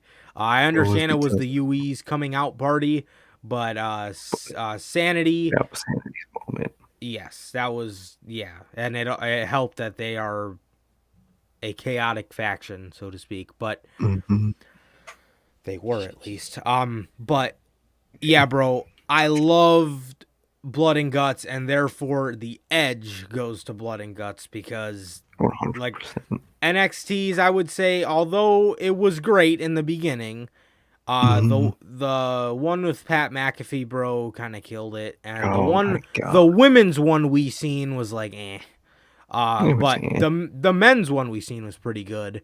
Exactly. But early War Games was good, but still, I gotta give it to Blood and Guts. They did it the right way. They did it the right way. And I heard WWE higher ups saying that this set the business back 30 years, bro. But with the War Game structure, it's almost like they modernized something that isn't supposed. Yeah, exactly. No. The excuse of, oh, well, people weren't jumping off the cage 30 years ago. Bro, it's not meant to be a pretty match. It's not meant, that's the whole, people were jumping off shit that long ago, rarely, but it happened, just not in a War Game setting, because you shouldn't do it in a War Game setting. It just makes sense. Yeah, bro. But I will definitely say AEW did Blood and Guts better, and I cannot wait to see another one of these matches. But what I love about AEW, we will only see another one of these matches when it's truly time to see another one of these matches. So exactly, gotta love Probably it. Won't see it next year. It's not going to be an annual thing. It's going to be a thing when two factions want Blood and Guts. Exactly, bro. So might not see it next year, bro, but hopefully next time we see it, they do some great shit by it. Maybe. With the amount of factions they're starting to have. Yeah. Sooner or later we'll see fucking Hardy Family Office in this motherfucker. Oh my god. Yeah, bro. Yeah, so definitely who did it better? Blood and Guts 100% did it better. 100%, bro. Blood and Guts was uncontrolled chaos. Imagine Sanity in this. Bro, non-PG Sanity in Blood and Guts. Bro, someone would have died. Yeah. That's all I'm saying. Dane would have just jumped off the roof.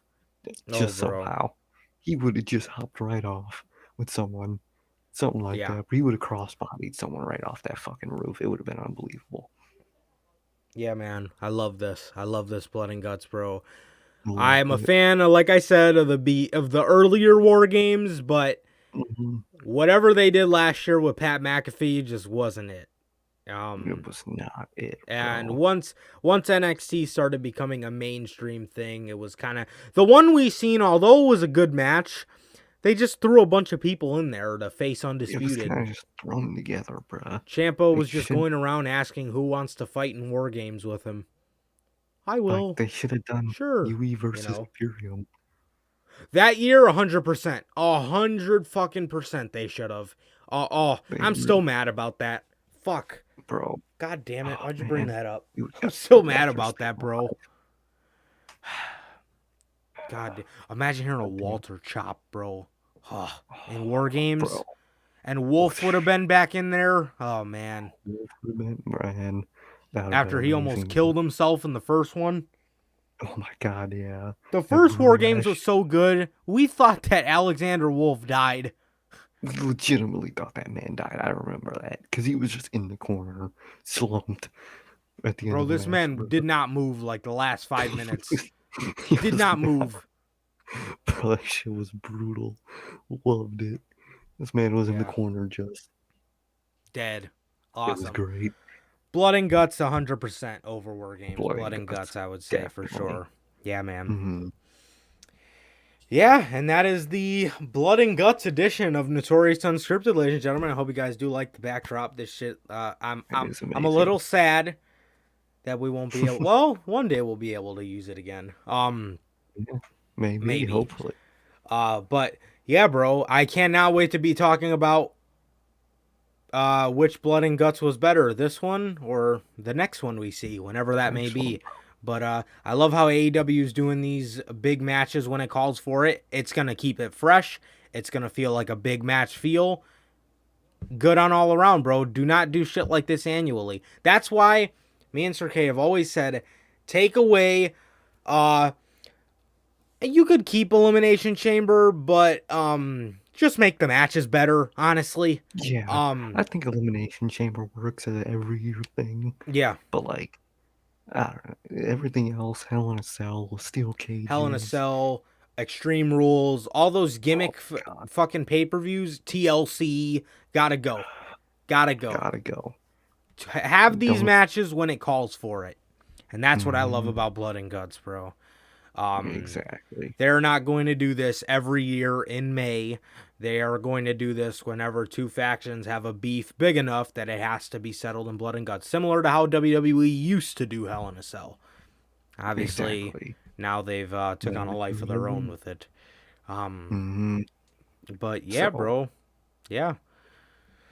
All right, man. Well, that has been Notorious Unscripted, episode 39, Blood and Guts edition, ladies and gentlemen. What an awesome episode of Unscripted. Love talking about Blood and Guts. Love comparing the two. Obviously, you know the comparison is going to be there. Love comparing the two. But overall, the Notorious heels are taking Blood and Guts over NXT War Games, bro. So, yeah, Most man, that is going to definitely. do it for this edition of the Notorious Heels Podcast, episode 57 of the podcast, episode 39 of Notorious Unscripted, ladies and gentlemen. Once again, it has been a pleasure for my Johnny Mayhem.